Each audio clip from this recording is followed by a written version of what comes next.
is like man cannot walk and they can enter the house, so they go on the roof, rip the roof, and bring him down. Okay. And the blind. This is the where he goes. He go to Decapolis, Judea, Galilee. Okay, now chapter 5. Tapos na, almost na. Oh, Lampas na. that's fine.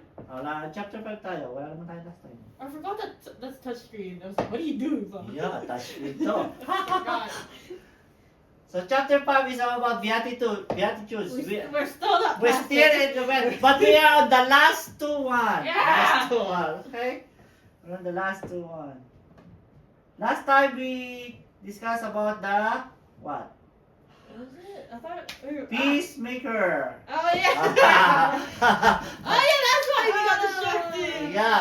Yeah, so you got We thought they were distracted. fighting. So this is the sermon upon sermon. Sermon on the map. Sermon of the man. Homily is in the church. There is outside. People are listening. He's sitting. Sitting and differences we discuss. He went to the people. People went to priest. him. Okay. This is indoor and outdoor. Right. And he starts it with "Blessed are you," right? Yeah. Right. Remember.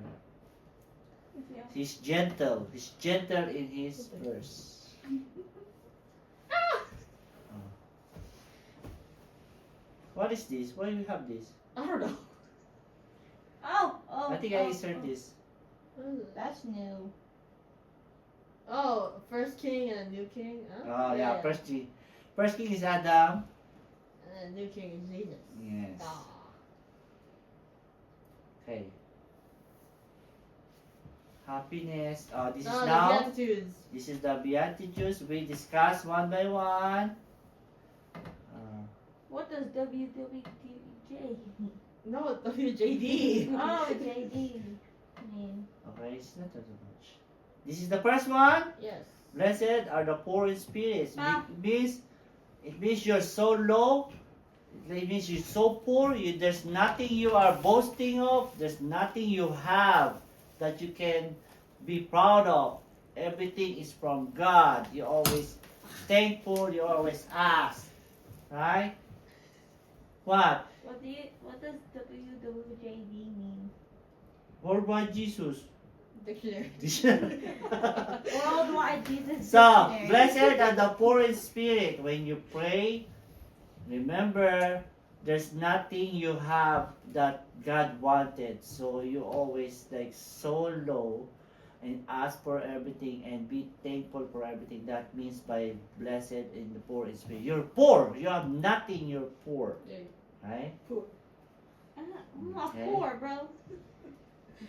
Next is mourn. Yeah. Because you're poor, you have nothing. Yeah. You are mourning. No, You're so stop it. sad. Morning. Huh? So you're mourning. Yan. So ano pa namin to?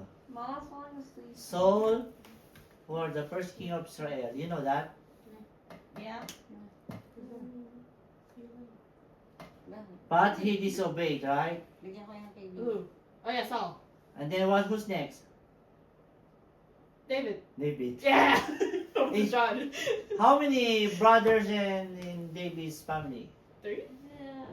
4? 7. 12. I'm not 18. sure. I think 7 or 9. Oh. Wow. Who's the father of David? Oh, we just discussed earlier. No, no. Jesse! Oh my god! Who is Jesse? We don't know Jesse. King Saul. Man. Oh, ayan na, si David na. And he's the youngest. You know, his brother, the oldest, is like a soldier. That's what Saul goes to him. This is the one. But God said, I don't look for appearance, I look for the heart. And even David is in the shepherds. And he's attending the shepherds because even Jesse is not expecting him to be chosen because Saul said, Samuel said, "Where are all your sons?" And he present all his sons, those big muscle and tall guys. But David is thin and he's small.